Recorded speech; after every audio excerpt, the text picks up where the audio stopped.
go ahead and continue your story. Okay. Yeah. Okay. So we're at this chateau. He's talking about this other chateau. He said he was in there and he would put his keys down and they would be moved. He's like, it's happened more than once. He's like, I know there's no way they could have been moved. Anyway, he was talking about some of that, and I told him and the other people at the chateau about you. I said, we ought to get Emily to give a reading on your chateau. And they were open to it. And then I found your TV show. You were followed on a TV show called The Generations Project, which I can let you explain, but that was a big key thing to open you on your journey to really launch you, is what you first told me. So they watched that, and then we talked with them for a little bit on one Skype session. Then we were going to have a dedicated time to sort of Skype you with us there at the chateau and give a reading. And you invited me beforehand to be part of that. You asked me, do you want to be part of this? And intuitively be open to tune into those spirits of that chateau, which you said were kind and good natured spirits. So I sort of thought, okay, I committed. Yeah, I'm open.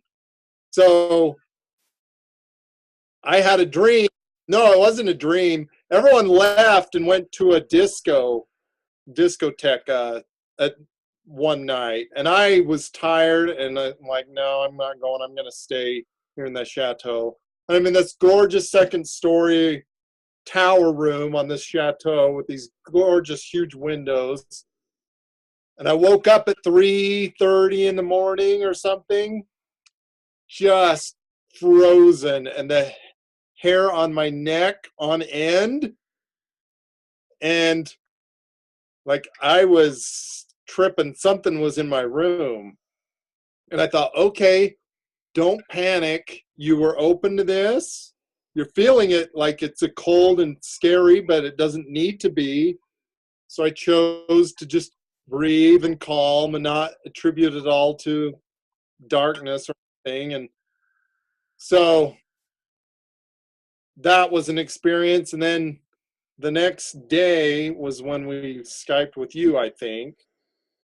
And I shared that. And then everyone wanted to know near the end of the thing, okay, what's the deal with what Shaun experienced? So you informed us that who was in my room that night was a benevolent spirit, and she wanted to share with me a European sensuality of things, of taste, of textures, of, I don't know, just of pleasures, European pleasures. And, so that was really intriguing. And so my visit, you had explained to other people in the course of this that people that do not want to know one thing about angels around them.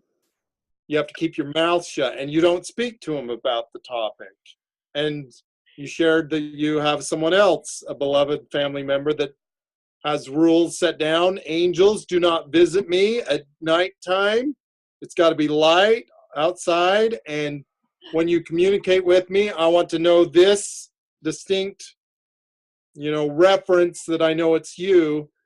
So I didn't tell anyone that as you shared that, I said, okay, that angel, if she comes to me, or that spirit, I want to know it's her. And I didn't utter this with anyone else, but I was thinking, and I'm like, here's my guideline. You let me know it's you by giving the scent of a fresh cut lemon. The smell of a lemon peel when it's cut. Oh. What's important about that is that you made your own own guidelines. You didn't tell anyone about it, so that you actually had your own relationship with this guide who wanted to make this message relevant to you. Um, Right. that's important part of this. And I also want to emphasize before you continue, for people who don't know you listening to this, the reason why a guide would want to come in and invite you to get to know European sensuality is because you are someone in your life who has lived by the book, very disciplined, very, I'd say very clean cut, I don't know, all those words. And so this is almost like it felt like that was like, what, like how could life just be that an angel coming down to tell me just to enjoy a lemon. I mean, it appeared frivolous, but it was a very personal relationship and a personal message specifically to you as you experienced Europe. Is that fair to say? Yeah. Okay, keep going, keep going. What happened? So that night I went to sleep and I woke up in the night and guess what? Like it was out of control, mind blowing. I smelled not only a lemon, but the additional flavors and smells were out of this world. I've never smelled anything so amazing. Like, and I wasn't just making it up. Like, I was smelling this amazing olfactory. It's one of my five senses. And I'd have to ask a different guy that I know that had a near death. I remember he was talking to me about some religious stuff. And I remember him saying that we have the right for God to communicate to us in one of our five senses, which to me was outside my religious box. But he highlighted something within my religious tradition that gave credence to it, but I don't remember details. I'd want to. Anyway, I was intrigued, like, and that with that smell, I'm like, okay, that spirit's here, and my hair is not on end, and I'm not freaked out, and it's not cold, and it's not scary, it's not fearful. It's like, wow, this is amazing. So, so I was intuitive to see what other information came, and I texted you, like, oh my gosh, and we corresponded. I'm like, have her give you a smell.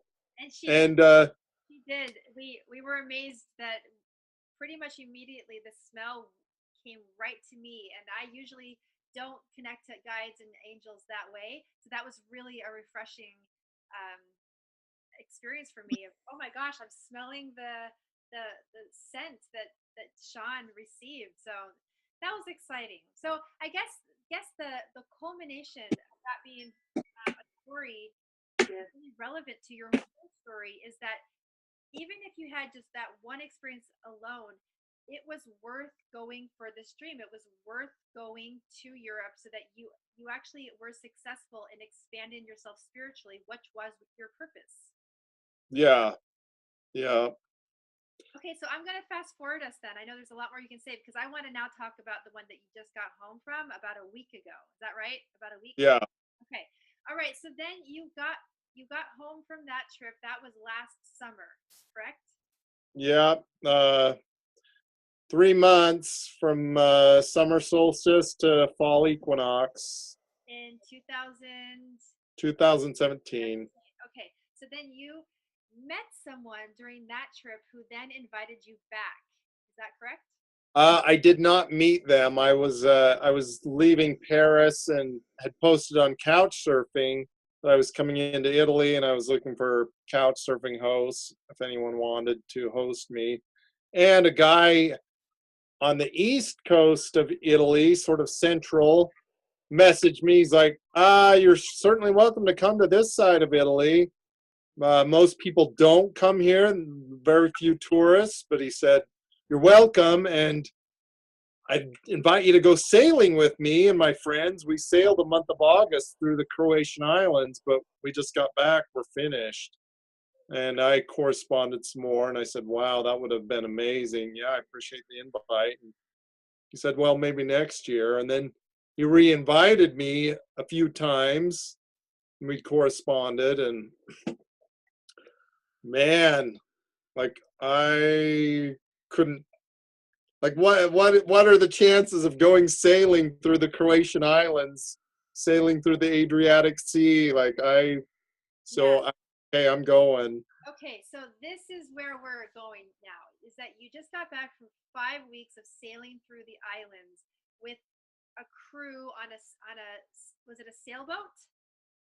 It was a sailboat. It has a motor to an engine, Okay. but yeah, it's sailboat. I want to take you back to imagining this whole video is being given to you a year and a half ago, where before you were getting on the plane the first time to get to Europe, you didn't have any idea how to do it, what you're going to do. You were still figuring it out. And the reason why I want to go back to that is because there are people right now who are in that space right now, and it's my dedication, it's my passion. This you living this dream, Shaun, of expanding yourself spiritually and seeing the world and being influenced and being your heart being tendered by the things that you were seeing. You I told you this too while you were over there this last time. I had some pretty rough days myself, and just being able to follow your travels on Facebook and being able to text you, and I think one time you sent something beautiful to me, and I wiped my eyes, just tears of just I am so much a better person knowing that people are doing big beautiful things, and one of them is Shaun, and I got to be part of his story. That that is the world I want to live in. So I'm passionate about the people listening to this right now saying yes over and over again during this video. That you said it in all different kinds of ways, but you just kept saying yes. Where there was a barrier, you had no idea how it was going to work. You just kept saying yes. And there's something so powerful there. So take us back specifically into money. With this trip, I remember during your process, how in the world am I going to be able to go 5 weeks sailing around these islands? What was your process around saying yes to that when the funds weren't there?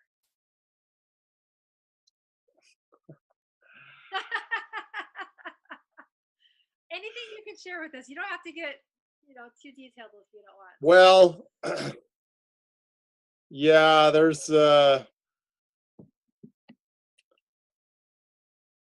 there okay, like to me, hmm, Uh, so last year, my specific question is for people who have this as a barrier. So, yeah. just know that's our audience right now for this particular question is people are saying no to sailing around the islands for 5 weeks because it's too expensive. They don't see how it's possible. So what can be most useful for them to hear from your story? Um, one thing that is painful for me, and it bothers me because it's not part of how I want to see the solution. So I have been remodeling my mom's kitchen, and I'm a perfectionist. I get very focused.